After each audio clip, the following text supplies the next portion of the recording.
So I realize a lot of this stuff sounds crazy.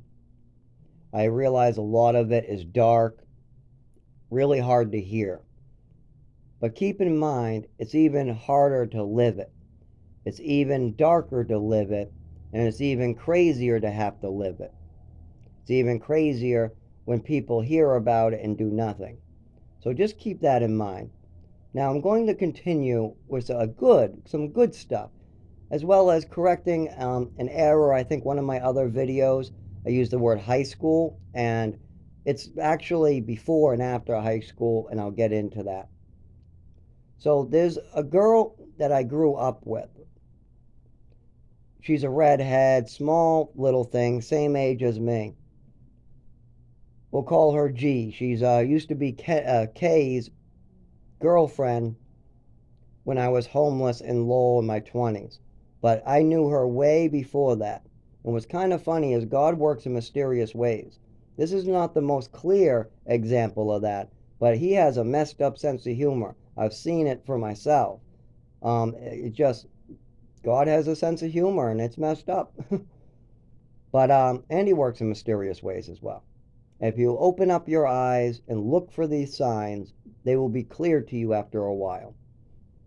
But I'm going to give an example, and I'm going to give a some of my life story that's a little more positive and happy. I have it on the separate file. I lost the paper copy, and there's a recording of this on one of the recorders. But I think that this one would be good to add to the open source. It is a source and it is open, but it's not quite what I mean. But open source is okay. This is open source. That's what I'll use for the word for that. But I met her in a program. Well, this isn't really a program. It's more of a day event. You would go out and they would bring you hiking. You would go in a van. You might go hiking during summer. You might get to find these cool rock trails. Maybe they teach you how to camp even though you're not camping overnight. It's just during the day or stuff like that. Well, I think it was a program called North Star or something. It was actually pretty fun. It was one of the better things that my mother and father put me in. I really wish that the medications weren't apparent. And when it did get a little cold, I did have to go in the van and sit in front of the heater. I just wasn't able to really take the cold really well. That's always been the case, though. It causes a pain down my back. I lose the ability to talk. I lose the ability to walk. And what I mean by lose the ability to talk, I can't fully explain myself. I can't. Sometimes I get locked up. But in this case, this was more of a summer program. I remember it being warm most of the time.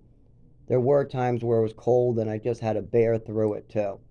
Boy, did it hurt. And yeah, I usually seemed angry to people while I was in this pain, while I was getting shocked down my spine. And I couldn't really explain. People say, why are you angry? I'm not. You look angry. I'm not. So that would go on for quite a bit. But this program is where I met G, a redhead girl the same age as me. Now, she was only like 9, 10. I was only 9 and 10. This is right when we moved to Chelmsford. Like I said, one of the better things that I was able to do. And that is very much thanks to my father and mother. So we went hiking, we went to meet her, everything like that. There was another girl who I ran into constantly too. We'll call her Kay. But we're not going to really get much into her in this recording. She has a separate part. When I listen to this back, I believe that's probably when I'll go over that. I ended up living with her in one of these homes that was trying to get me my first apartment. I'm not going to go into what happened with that. I'm just going to say my father kind of ruined that for me. But whatever. We're going to continue with the happy stuff. So I ended up running into this redhead G. Actually, I'm not going to use her last name. I actually don't even remember it, even though I dated her several times. But yeah, well, it's Gabby. Redhead Gabby. And I liked her. She seemed good to me at that time. But we never dated at that time, and time went by, and I got to go to a different middle school. I got to go to a little better one. This is right after the one where we got to just play with toys all day on the ground. Remember, this is middle school. Like, I believe this was after the Chelmsford Middle School, the public school, and right after that, I went to this brick building where we just played Yu-Gi-Oh! Maybe it was elementary. And then after that is when I went to this other middle school that ended up being the same same school that I ended up going to high school with too. So the middle school where I also ended up graduating high school from, that wasn't too bad. They had education courses, they were teaching me, they had classes, you know, maybe not the top notch, but I was passing MCAS. It wasn't like playing with toys for a year or cards that we can't read for a year. This was had structure. Well, when I saw that this girl was going to be with us in our classes, in my classes, I was excited. Oh, I know you. Oh, yeah, I know you too. And we got to know each other. I was her first boyfriend, but we couldn't get any transportation to meet each other out of school. I asked my father, she asked her father, and we basically got we're too busy, your friends will have to wait. Now, that's usually the answer I got. Oh, and there's some excuse why I can't have friends over. It's too far away, it's too far away. Well, all these kids live in, some of them live in New Hampshire, for goodness sake. Um, well, you know, who am I supposed to have for friends? How am I supposed to meet normal and have normal relationships? But anyways, I digress again. So I ended up getting to know her. Our relationship only lasted for a week dating. Then she dated every other boy in the school. And then before I graduated middle school and left that school, she dated me for another week. And then I broke it off with her. The first time she broke it off with me, second time I broke it off with her. We both graduated. Didn't think I was going to see her again. So in one of my other videos, I say that I knew her from high school. Well, that's not quite true. I knew her from middle school right when we graduated and were going to high school. And here's the funny part. Right after I graduated high school, I ran into her into a high school where she ended up having to leave like the same week I came in. I'm guessing that I was replacing her or something. I'm not quite sure. But she was getting thrown out of this work to school program as I was coming into this work to school program. They had pictures of the wall of her. So after she left, after I just came in, I got to see her picture on the wall. But it didn't end there. So keep in mind, I knew her right before I ended up getting into high school, and I knew her just as I graduated high school. After that work to school program, after I spent some time seeing what was going on there, it wasn't quite right how they were treating some of the kids, the jobs that we're learning. I mean, just putting a piece of wire in a tube, put another piece of wire in the tube for 8 hours. It just wasn't something I could do. I couldn't put wires in tubes, as well as I didn't really like seeing how people treated these disabled people. As well as I knew that these staff were doing something. There was one good one, but it seemed like something was happening behind the scenes. Later, I ended up finding out from the newspapers that they were hemorrhaging money, and the money that was supposed to be going to the school was going to just the principals and the staff, and so they were shut down. But anyways, I ended up leaving that school and then running into her in the homeless community over and over and over for the years I was living in the woods, doing my rounds, trying to help out the disabled, stuff like that. While I wanted to be a good, a do-gooder and stuff like that, she wanted to be the bad girl and with the bad boy. But she also she was snitching out information to the police, so she was widely hated. She was trying to be the bad girl and bad boy while she was snitching people out. So that didn't work out well for her.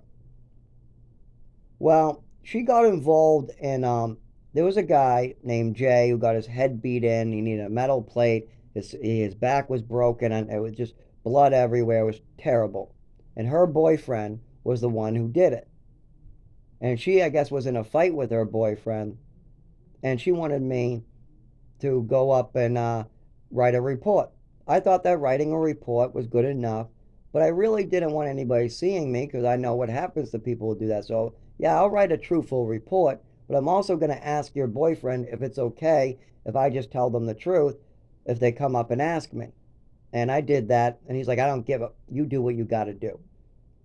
So I wrote up a report. She brought me to this guy who pulled up in a car, and we put in a report. Then they drove us into the police station, registered the report, and then we left. That's it. I find out later that I saved this guy's life, and his family thanked me for it. It was another moment that I felt really good about myself, because a whole family of people with the same last name as me is thanking me, telling me I'm a great guy. Meanwhile, my real family with the same last name as me is making up stories and believing a narrative that somebody who's passed away made up. So it was kind of interesting having a whole family of people with the same last name as me thank me for saving one of their relatives. Meanwhile, my family, who has the same last name as me, doesn't quite care what I'm doing. So that was a good feeling. That was a good moment right there. But so there was a lot of good moments with her too. While we were going to do this, I decided I would try to give her another chance with the dating. Things were going good for the first week. It didn't get quite, there was no intercourse or anything like that. But what there was a lot of emotional connections, talking about old times, stuff like that. And that really hit the spot. These emotional connections were always great. But there was a problem after a couple weeks. It was like maybe 10 to 14 days. She wanted to get money from other people for sexual favors. And if I'm dating somebody, that can't go on. So I explained to her, I don't like that. That's not going to work very well. If you need money, we'll figure it out. Let's go to the church and pray. I mean, something will work out if we work together. I guarantee it. And I told her that. I said, I guarantee that things will work out if we just stick together. And at this time, we're sober too. We're not drinking, we're not drugging. She's looking for drugs. At this time, I'm looking for marijuana, but I don't have any access or money. But I just hope that things will work out, and I have a place to stay. It's warm, it's summer, so things are okay. That didn't work out too well. I ended up having to break it off with her, and then my ex, who was an Asian girl, who actually I brought to a birthday party, and my family made her cry. She cried, and she already had years of abuse too. But anyways, she asked me what was going on with this girl. I said we just broke up. They both came up to me and said, so you broke up with G, and Lily wants to get with you. What do you want to do here? And I said, oh, Lily all the way. So I ended up going with Lily, and G got very upset that I rejected her again. But I told her if she's going with other men, that's not going to work for me. Now, Lily had a great personality. She was great soul, but she had no work ethic. She worried way too much. She had way too much anxiety. She was beaten way too much. She had scars all over her face. Her eye got popped out and was all messed up, as well as her parents didn't speak English and used to abuse her to get her Social Security, what she was on, but her parents used to take it. So to get that Social Security was difficult. She would have to go in, and we lived with her for a while.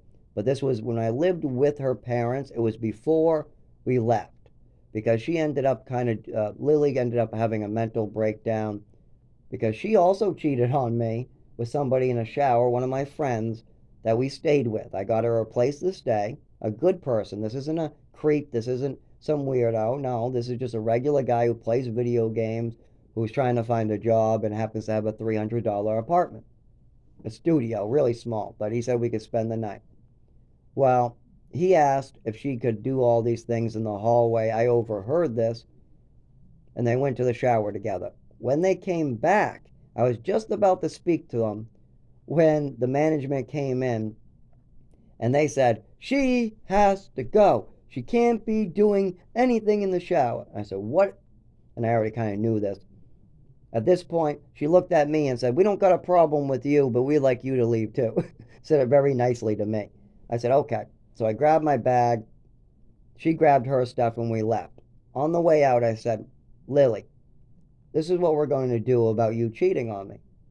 We're going to give it 7 days. 7 days. And then we can get back together. She flipped out and tried to commit suicide in front of the shelter, got sent to Boston. And then she wanted me to move to Boston a month later. And I said, no, we got to settle this first. Now, keep in mind, while me and her were dating previously, she went someplace else for about a couple weeks, like 2 weeks. And that's when I ended up dating Gabby. So technically, I was dating somebody else at the same time. But my girlfriend already left. She was unaccounted for. And I explained to her that if she leaves and tries to wander other places and see other men, that I might be seeing other women. So, yes, I was dating other people, but I got back together with her, and then she's cheating in the shower, actually having sexual intercourse, not just dating other men. She's having sex with other men. So there had to be some type of consequence for that. So a 7 day break seemed logical. But I haven't seen her ever again, the Asian one. I did see a lot of Gabby until the day I left Lowell. She was struggling immensely. Oh my God, she was struggling immensely.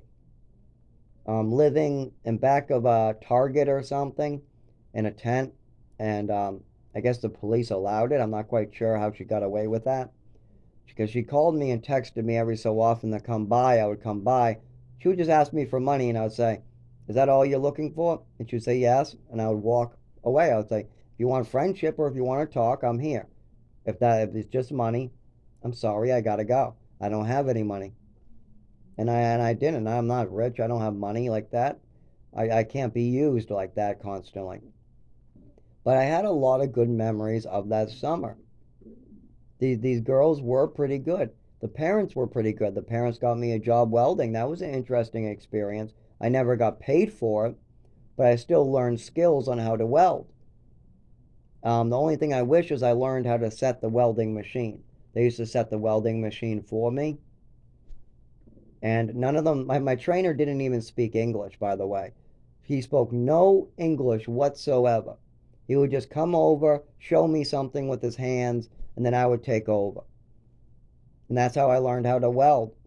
Now, I welded for about a month or two, and I never collected a paycheck. It went to her father. But I was staying under his house for quite a while, so I was fine with that. I was supposed to get half the money back, but I never saw a dime. But I figure, hey, they brought me into their house. They showed me love. So that's good enough for me. And they gave me a skill. I learned a skill. Seemed pretty fair to me. And then I passed the test too. They threw her out, and they wanted me to stay. But I thought it was some type of test, or I thought it felt really bad, so I went with the Asian girlfriend. And I still think that was the right decision. I think her parents had other decisions, like to try to get her back, or maybe something else was going on, but I couldn't understand Cambodian or whatever language they were speaking. So I was always left out of the conversations. Because remember, my Asian girlfriend spoke 4 languages, 3 Asian languages, 2 fluently, one kinda, and then English fluently. That was very interesting to me. I also ate a lot of interesting food. I had a great salad that had these little blood cubes in it, which actually was a delicious salad. I didn't like the chicken lung too much. One side was too hard for me. I guess you got to peel it with your hand somehow. They also had this deep fried fish I didn't quite like. It had the bones and everything, and you just eat the pregnant belly and red eggs come out. That kind of grossed me out, but they wanted me to try it, so I did. And then once again, this was during the warm part of the year, so they didn't get to see too much of the shaking, seizing. I also got a nail through my foot, or a sharp object. It felt like a nail, but it was a sharp object through my foot, and it got infected. And I went to the hospital and got antibiotics and the full spectrum of treatments, and it wasn't healing. It was taking a long time. And he wanted to get me a job, and he said, if I can make that better, will you work? I said yes. And they had this little glass jar of medicine from Cambodia. And he says, it's super expensive in my country. Only the rich people in my country can use this. But it's been used for 1,000 years. It's made out of secret animal bones and scales and all these very hard to find animals. And it's natural medicine and it works overnight. I didn't believe it. I said, that's bull. No way that there's a medicine that will cure this foot overnight after I've seen the doctor and they tell me it'll be weeks of infection and I got to take antibiotics and all these things. Look, at my foot's swollen to twice the size. It's pink. The skin looks shiny. Overnight, really. But he said, yes, yes, yes, yes. See you, or whatever. Yeah, yeah, yeah, yeah. And then, like I said, her parents couldn't speak English. They could make out some words, and then most of the time, my girlfriend would translate. I would ask what they were saying, and then my girlfriend would translate what they were saying. Well, okay. So I take the jar. They say, let her rub it on my foot.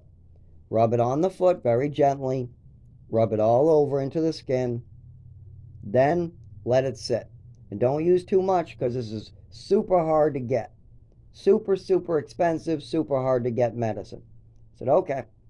So I went to the bed. My girlfriend rubbed foot onto my foot. Actually, sorry, rubbed this oily stuff all over my foot that came out of a glass jar. And I went to sleep, thinking, okay, well, I did what they said, but I'm going to need to take the antibiotics still. The next morning, the swelling was almost completely gone, the pain was gone, and within about 48 to 72 hours, my infection was gone. This was by far the best medicine for infection that I've ever seen in my life. Whatever they're doing to make this medicine should be brought over to America and used right away. And these are all very pleasant memories. I mean, I learned quite a bit under that house. I had a lot of interesting experiences with her. Now, when I met with Gabby, the redhead, I could see that she was struggling with good and bad. She wanted to be bad, and that was a problem for me. While the Asian girlfriend, she was struggling with past abuse. She was really hurt so that her parents could get Social Security checks. The father also ended up getting hurt for Social Security checks. But it looks like he had connections to get jobs like crazy. He used to hop in a van. There would be 4 people with me in the back of the van. So there would be 5 total in the way back. And then there would be squished, like every row was filled all the way to the windows. It was packed. Nobody spoke English but me. We would get down there, and I would weld for the whole day, and then they would drop me back off, and I would go home. Very interesting experience. Learned a lot of great lessons. But I think it's funny that I kept on running into these same people from 9 years, 10 years old, from these programs and from these orphanages and from these places over and over and over when I was in like low income society. We'll say shelters, homeless communities, tent cities. I'd run into the same people I went to school with, the same people I was in orphanages with, and these schools and orphanages were nowhere near this town. Apparently, a lot of us were born in this town and just went through the same messed up system and then ended up there. But I gotta say, there was quite a few summer good experiences when it was warm out. I don't remember many, actually, I don't think there was any good experiences during winter. Everybody's fighting to stay alive, and for me, I couldn't move, so I was taken advantage of constantly. And we're not going to go into that right now. Like I said, I've moved past a lot of that. I just have to keep a record of it, and this way it doesn't eat up all my data, and other people can learn from it. That's why I'm making this, as well as let me remind you, I realize that this is messed up stuff. It's probably hard to hear, but it is true, and it's even harder to live it. Even harder to live this type of stuff.